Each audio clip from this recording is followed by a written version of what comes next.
It wasn't the smoothest of starts today for the new Brexit Secretary Dominic Raab as he unveiled the UK government's white paper on the future relationship it wants with the EU. Amid chaotic scenes, Speaker John Bercow was forced to suspend proceedings for 5 minutes to allow members to see copies of the long-awaited blueprint.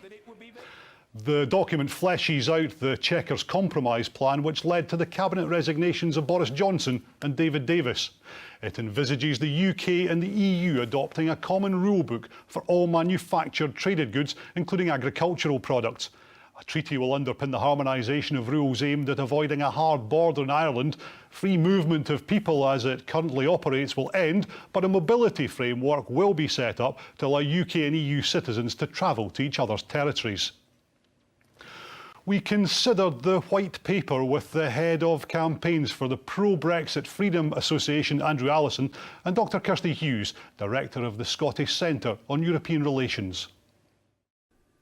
Andrew Allison, this deal's been 2 years in the making. Is this what you campaigned for in the referendum? No, most certainly is not. This is a real capitulation by the Prime Minister. As you say, it's taken over 2 years to even reach this point. And this is the government's opening gambit on this. I mean, if we've been negotiating for months now and it was coming to about February next year, that I could maybe understand why some concessions would be made, but this is the opening gambit and she's going to concede a lot more. The Prime Minister says this is the Brexit people voted for. Yeah, she has a strange view on what Brexit actually is, which doesn't surprise me. We didn't vote to be half in and half out, which is what this deal does. Kirsty Hughes, is that what you think of this deal, half in, half out? It's not what you campaigned against even, is it?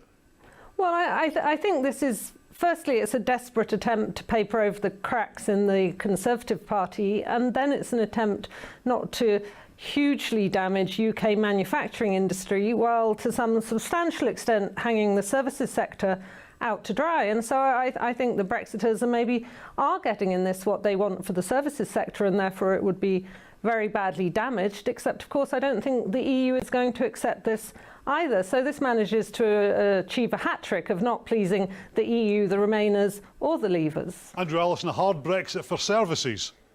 Well, I suppose you could describe it as a hard Brexit for services, but we're still going to be under the purview of the European Court of Justice. That on goods, that's been made absolutely clear by the Prime Minister and by the Brexit Secretary. But I do sort of agree with Kirsty. I mean, I don't think anyone's really happy about this. And as far as the EU's concerned, they won't say no immediately. They'll just keep us dangling for a while. And then despite the Prime Minister saying, well, no deal is better than a bad deal, she's not going to no deal in the end, and she probably is going to end up with a very bad deal for Britain. And I don't think anyone's going to be happy. Kirsty Hughes, quite positive words coming from Guy Verhofstadt and other EU negotiators tonight, although obviously they're waiting for the talks next week.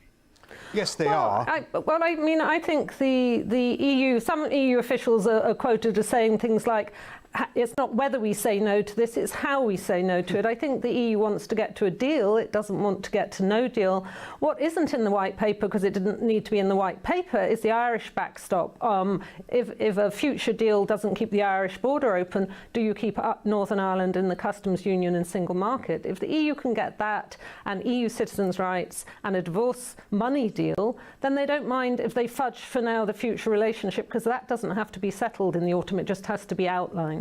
Andrew, you'd wanted to come in there. Yeah, I was just saying that, yes, there's Guy Verhofstadt and Michel Barnier doing negotiations. But I think what we also forget is that there are 27 other EU countries there who all have their wishes, all have their wish list.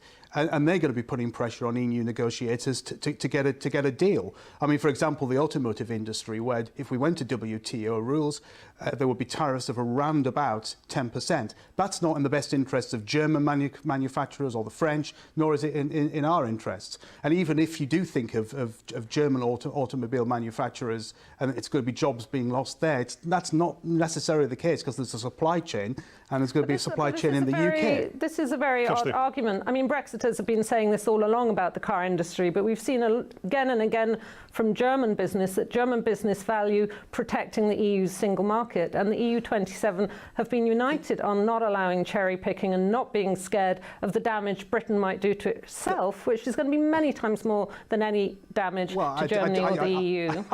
I disagree with that. You've talked about cherry picking. Of course there's going to be some cherry picking on this. The the German car manufacturers are not going to sit back and not going to pressurise Chancellor Merkel to get a deal, because they're facing 20% tariffs coming from America, thanks to Donald Trump. The last thing they need for their largest export market in the UK are 10% tariffs on. So yes, there will be a deal. I don't know when it's going to come. It could be right at the last minute, but there will be a deal on car manufacturers. Let me ask Andrew, can she get this through Parliament here, let alone with the other 27 in the EU? Well, that's a $64,000 question. I mean, who knows what Parliament is going to do? Chris Bryant, the Labour MP for the Rhondda, did mention that today, that it's going to be difficult. But of course, the whips always have ways of getting things through Parliament. That's all I will say. Kirsty Hughes, do you think there's a majority for any plan in the Commons that she could possibly come up with? So I think there may not be. I mean, I think it depends what the Brexiters do, and we've heard Jacob Rees-Mogg, amongst others, so far trash the white papers. So I think if there's enough extreme Brexit MPs in the Tories, and if Labour holds its nerve and actually votes against a withdrawal agreement deal and doesn't just abstain, and that's quite a big if, you might have a deal that fails to get through Westminster. Then you have a political crisis, and then you have a chance not only of no deal chaos, but actually of rethinking Brexit and not going ahead with Brexit. But Andrew, you think there will be a last-minute deal? Well, I think there probably will. But even if we come to this no deal, I'm really getting sick and tired of people on the Remain side trying to present this as a cliff edge. You know, we trade with the rest of the world on World Trade Organization, WTO terms. Yes, there are things that we don't want to happen, and we've mentioned the automotive industry. But the average tariff on WTO terms is around about 3%, and that's a currency fluctuation. Very briefly, Kirsty Hughes. You've obviously not been listening to what Jaguar, BMW and British business have been saying, and then we see it again and again. Brexiters, there we see it again, do not care about British business. No, they just keep. All they do is make threats, and they usually never follow through with those threats. Weight of economic evidence says Brexit is bad for all of us: jobs, National Health Service, business. I'm going to jump in and stop you both there. Kirsty Hughes, Andrew Allison, thanks very much for joining us in Scotland tonight, and we'll be coming back to this a lot when we come back after the summer. Thank you. Thank you.